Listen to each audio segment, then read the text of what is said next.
Et si à la fin de cet épisode, tu comprenais comment solutionner le moindre problème de ta vie?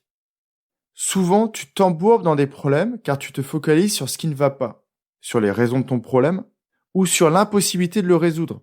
Et quelquefois, tu te dis même que plus ce problème est ancien, plus tu penses qu'il n'y a pas de solution. Mais tout ça, c'était avant.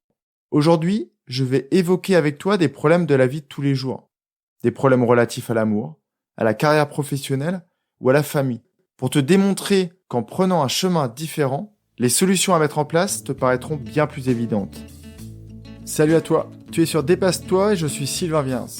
Tous les mardis dès 7h, je te proposerai des idées pour comprendre ton fonctionnement, améliorer tes relations, trouver de la motivation ou encore développer ta confiance en toi. Et tout ça pour t'aider à créer une vie riche, épanouie et pleine de sens. Si tu ne veux rien louper et profiter de tout ce que j'ai à t'offrir, je t'invite à t'abonner à la newsletter sur mon site, sylvainviens.com. Pour commencer cet épisode, je voulais utiliser une image que j'ai déjà utilisée dans un précédent épisode.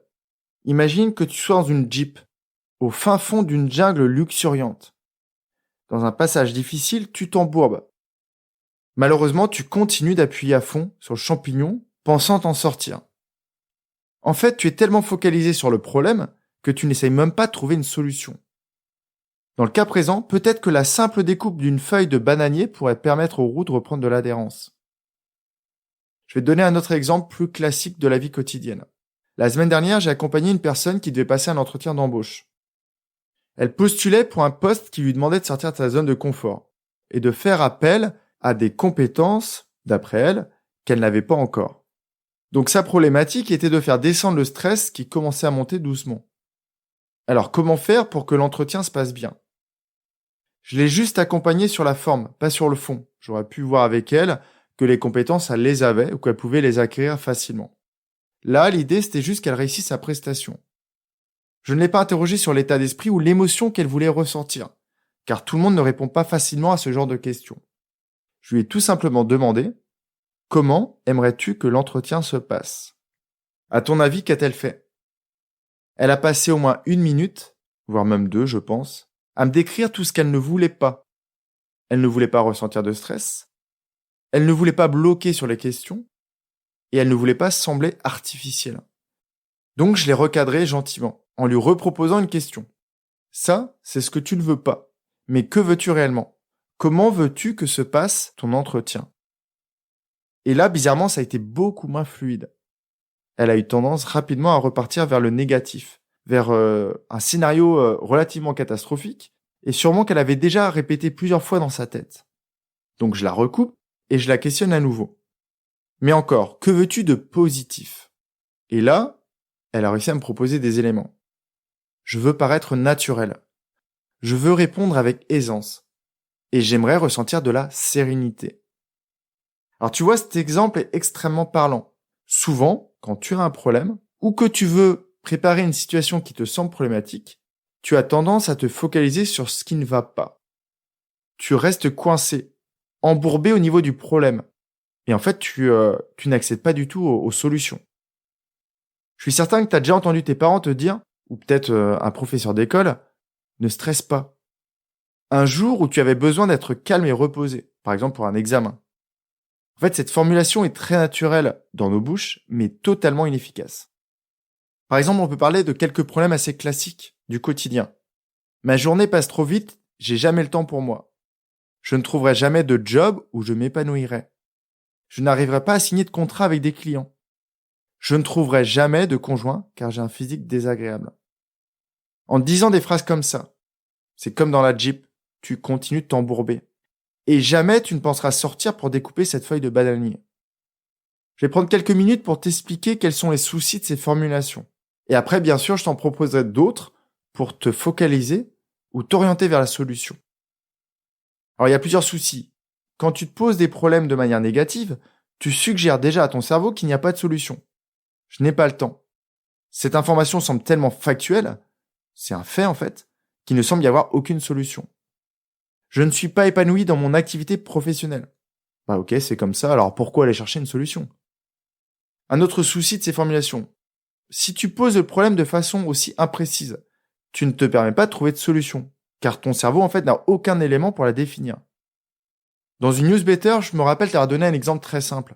En fait, c'est un entraîneur qui t'avait demandé de trouver un ballon sans te donner la taille, la couleur, la forme. Et il ne t'avait même pas précisé pour quel sport ce ballon était adapté. Ça revenait à chercher une aiguille dans une botte de foin. C'est exactement pareil pour les problèmes. Comment veux-tu solutionner un problème qui est trop vague?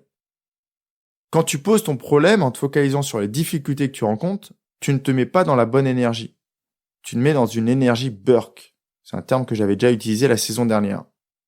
Je suis triste car je suis seul. Ton cerveau, en fait, pour comprendre cette phrase, va aller chercher dans tes expériences passées une situation où tu étais triste. Et donc, tu te retrouves dans un état interne relié à cette expérience, en l'occurrence la tristesse. Et quand tu es dans la tristesse, tu n'es pas capable de faire appel à ta créativité pour trouver une solution. Je me sens seul car, je suis déprimé parce que. Encore des formulations qui te rendent la résolution quasiment impossible. Le quatrième souci est souvent que tu te focalises sur le problème. Je ne veux pas être stressé pendant l'entretien. Je ne veux pas être seul le reste de ma vie. Je suis embourbé et ma voiture n'avance pas. Par exemple, pour cette dernière formulation, ça pourrait donner « Que puis-je mettre sous la roue pour qu'elle reprenne de l'adhérence ?» On peut encore trouver d'autres soucis. Il est possible aussi que tu formules tes problèmes en précisant un responsable qui malheureusement, très souvent, n'est pas toi. Je ne serais pas triste si mon conjoint était gentil. Je ne serais pas bloqué dans mon poste actuel si mon responsable remarquait mes compétences. Je ne serais pas bloqué dans la jungle si la route n'était pas aussi abîmée. Là, clairement, encore une fois, tu suggères à ton cerveau d'attendre. Dans le premier exemple, que ton conjoint change, qu'il adopte un comportement qui ne te rende plus triste. Dans le second exemple, que ton manager ouvre les yeux pour remarquer que tu es la personne à qui donner le poste ou la promotion. Et enfin, dans le dernier exemple, que la DDE fasse son boulot et te coule un bitume tout frais. Dans tous ces cas, le cerveau saute sur l'occasion de se mettre en stand-by et d'attendre que le problème se résolve de lui-même ou grâce à un changement chez l'autre. Je pourrais encore énumérer beaucoup de soucis dans la formulation des problématiques que peut-être tu utilises dans ta vie de tous les jours. Mais je vais m'arrêter là. Quand le problème est posé de cette manière, il est quasiment impossible de trouver une solution. Et malheureusement, je suis certain que tu as remarqué les exemples que je t'ai donnés t'ont mis dans un état qui n'est pas forcément très positif. Tu as dû imaginer une personne seule, un collaborateur qui était déçu, un homme ou une femme bafoué par son conjoint. Donc il n'y a rien d'anormal à ton impression. Sois rassuré, ton état va vite changer grâce aux nouvelles formulations que je vais te proposer. En fait, ces formulations qui vont te donner envie de trouver des solutions. Alors maintenant, on passe à la bonne manière de solutionner un problème. Donc la première chose, c'est qu'on va commencer à formuler le problème de manière positive. Le « je suis triste car je suis seul » va devenir « je serai heureux quand ma vie sera remplie d'amour ». C'est un exemple. Ou « je cherche la personne qui remplira ma vie d'amour ». Donc c'est exactement le même problème, on l'a juste formulé autrement.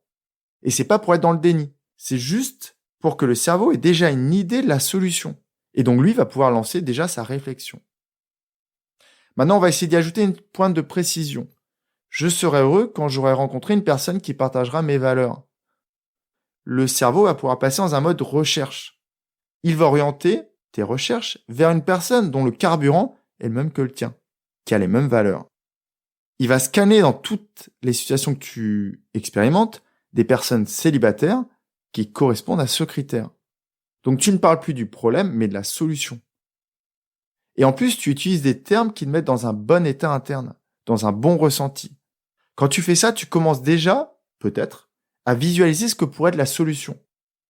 Quand tu utilises bonheur, amour, plaisir, estime, confiance, ou tout ce genre de termes associés à des expériences agréables, ton cerveau doit toujours traduire ces termes. Et donc, sans que tu t'en rendes compte, il te met dans un état positif. C'est aussi pour ça que je t'ai conseillé la saison dernière d'arrêter les news à la télé. Car même si tu n'es pas concerné directement par le problème qui est donné par les infos, juste le fait de l'entendre, ton cerveau te suggère des situations dramatiques pour que tu comprennes ce que tu entends. Quand le cerveau cherche à traduire amour, il va peut-être aller revivre une situation où tu étais dans les bras d'un être cher, un amant ou un membre de ta famille. Pour le terme confiance, il va peut-être aller chercher une situation où tu te sentais capable de tout réussir. Et il fait ça pour tous les termes.